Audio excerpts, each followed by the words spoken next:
If you look at the signs, and this is basically the signs that FIFA used to also implement. We saw it at the World Cup. Yes. That's where it started. If you look at the signs, the actual time we spent on the pitch playing football wasn't even amounting to 60 minutes. It wasn't even an hour. It wasn't even an hour. Yeah.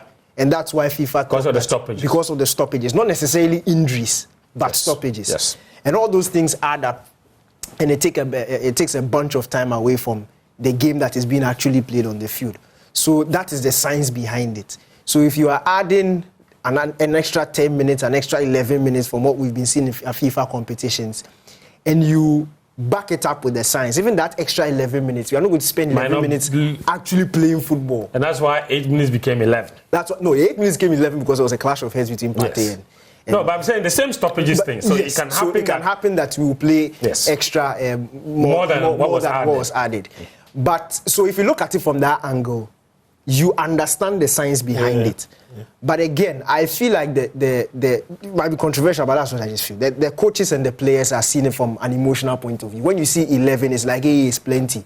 But there's actually a science to it. Imagine defending a one-goal lead and seeing 11 minutes go up. Look, there's actually a science to it. And if you read the science and you read, and it was Arsene Wenger, he's like the brain behind this thing. Yeah. So if you read it, you understand where they are coming from. And for me, if you take it outside the sport, if you go to hockey and you go to basketball, where they actually use a stop clock, they spend more time playing the sport during the duration that they say they are playing than football. Yes. So if anybody was complaining about games, basketball players play like what?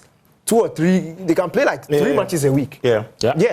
And they play what? Quarter, an hour of non-stop. They keep on going. Yeah. And they're actually playing basketball for that hour until the buzzer goes off.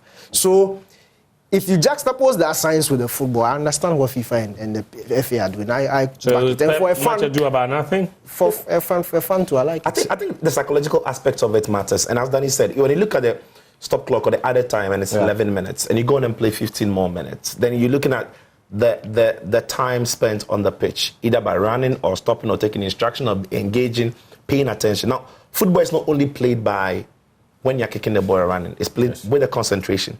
So even if there's a stoppage, your concentration levels has to be high. Yeah. And that in itself can be mentally draining. I think what maybe solves it psychologically with optics would be if football adapts the stop clock. Because if in the stadium, we've got every stadium has got what we see in basketball. Mm-hmm. Yeah, if every stadium has got American football. Absolutely. So if there's a stoppage, stop the clock. Yeah. So it still ends at 45. But if there's a stoppage at 32nd minute, and it took 2 minutes, the clock has stopped at the second minute. When the play resumes, it resumes from then. Yeah. So if a footballer is playing, as soon as it's 45, your game's first half is done. Yeah. As soon as it's 90, the game is done. Because once they see the 11, the 15, it is the psychological processing of that that makes you feel that, oh, you've got 11 more minutes to play. But when the mind is fixated on 45 and 90, in which between that time, the clock is stopped based on stoppages, that in itself should make it accommodate. And what you're proposing would mean scrapping the whole injury time idea. Yeah, because then the injury time would have been accounted for. Absolutely. So if there's a foul or there's a free kick or there's an injury, you stop the clock. It's done in basketball, it's done in American football. So you know that the whole 45 minutes is spent playing. Yeah.